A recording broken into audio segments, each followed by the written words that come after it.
Hello, Capricorn, Sun, Moon, Rising, and Venus signs. Kamusta po kayo? Sana po'y nasa mabuti kayong kalagayan. Welcome back po sa Star Tarot, and kung bago kayo dito, welcome na welcome kayo. Thank you po sa inyong support. I truly appreciate it and God bless you all. Capricorn, tignan natin paunang mensahe ninyo for November. We have ask and receive. Ayan, napakaganda. Sinasabi dito na ask and receive. Dahil maaaring meron ng parang nakahanda na, no? Nakahandang magbigay sa inyo ang Divine Universe ngayon.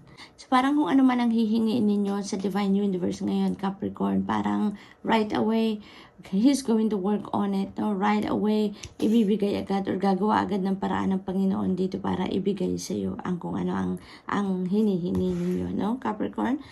Parang makapangyarihan ngayon ng iyong wish. Kung anong i-wish ninyo ngayon, yun ang maaring ibigay agad. Romance and connection. Ayan. So, maybe this is a time for romance. This is a time for love connection. A new love connection maaari for some of you, Capricorn. Maybe someone new is coming in, no? Maaring merong manliligaw sa iyo or meron kang makikilala that you have an instant love connection with that person. Yung parang ano ba, love at first sight, no, Capricorn? So, maaring magkaroon ng ganong sitwasyon. Ang iba sa inyo dito if you are single. Maaari din ng yung dati na ninyong relasyon, ng dati na ninyong existing ng romantic relationship ninyo is going to have an even more closer connection, at saka yung pagmamahal ninyo mas maaring mas maging malakas pa, mas maging passionate pa kayo, mas closer ang inyong love connection sa ngayon with your person. Mother, Father, God, napakatindi. Ang sobrang ganda ng inyong mensahe dito for Mother, Father, God. This is the Holy Family, no? Holy Family. So, maaring Capricorn, you are really, really very, very close to the Divine, no? Parang you are in sync with God, you are in sync with the Holy Family sa ngayon. Maaring nagdadasal talaga kayo lagi. Maaring you are keeping the connection or you're keeping the strong connection ninyo with the Divine, no? Kaya naman dito ang connection, parang ang lapit-lapit ninyo sa Kanya. Parang ang veil between you and God is very, very thin sa ngayon. So, siguro lagi talaga kayong nagko-connect. You have a very strong connection with God. Kaya naman, binibigyan kayo ngayon dito ng laya na maghumingi sa Kanya ng kung ano man ang gusto ninyong hingiin. And you are promised, no? You are promised right away na marireceive ninyo kung ano yung inyong hihingiin sa Panginoon, Capricorn. Nag-goosebumps ako sa ngayon, kasi dito sa mga messages na to, no, yung Mother, Father, God, parang sinasabi, nagsisend ng connection, nagsisend ng mensahe sa inyo ang Panginoon dito na parang huwag kang mag-alala, anak, I'm going to take care of you, or I'm taking care of you, no, Capricorn? Sobrang mahal na mahal ka ng Panginoon. Sobrang mahal ka ng Mother Mary. No, this is the Holy Family. This is what I'm picking up here. Holy Family, no? Parang lagi kang binabantayan, ginagabayan, pinoprotektahan, no, ng Holy Family. So, good luck to that, Capricorn. Sobrang lakas ng connection mo sa Panginoon. Arrow, surround yourself with protective energy. This is a very, very beautiful reminder for you na lagi mong palibutan lang ng mga positive thinking people, ng mga inspirational people, ng mga happy people, mababait na tao yung sarili ninyo, no? Lumayo ka sa mga taong negatibo ang hatid na vibes, no? You know that, Capricorn, mararamdaman mo if something is off with the person, no?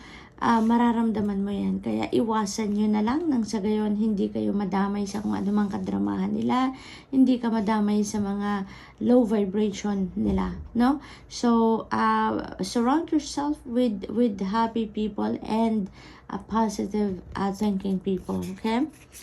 What else? We have Shaman and trust in high forces. Ito na nga, high forces, Mother, Father, God. no?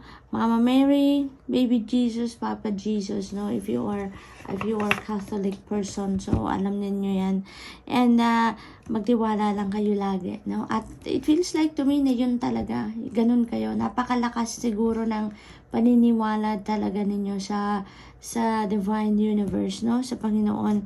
And ito, for some of you, nire-remind kayo dito na continue to have trust, no? To continue to have faith, no? And trust sa Panginoon and the rest of your spirit team.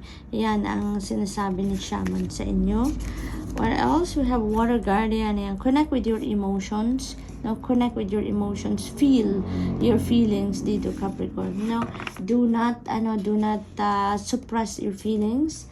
Do not ignore your feelings. No, lagi kayong mag-connect sa inyong emotions. No, it feels like to me na may mga kayo. Lagi kayong may mga divine guidance na pinapadala sa inyo ang Panginoon. Lagi kayong sinesendan ng intuitive messages dito, no? Kaya lagi kayong mag-connect sa intuition ninyo, no? Sa gut instinct ninyo. Kasi God is always sending you signals, no? Through your intuition, through your gut instinct, no? Kaya lagi ninyong pakinggan, lagi kayong mag-connect, no, sa inyong gut instinct dahil nandyan ang signal sa inyo kung ano yung mga nararapat ninyong gawin, ano mga dapat ninyong maramdaman, nandyan lagi yan, no. He's connecting with you all the time. We have signs from heaven, see? Lagi kayong pinapadalhan ng guidance. And not only through your intuition, but through signs, symbols, and synchronicities, no? Ang prayer na maaari ninyong i-pray dito is, thank you, Heaven, for sending me reminders of your presence. Ayan, you are divinely guided talaga, Capricorn. You are so blessed, no? You are so blessed. Napakalakas ninyo sa spirit realm, Capricorn. Napakalakas ninyo sa spirit realm. You are always being guided. You are always being sent with guidance, no? Through signs, symbols, synchronicities, and through intuitive messages.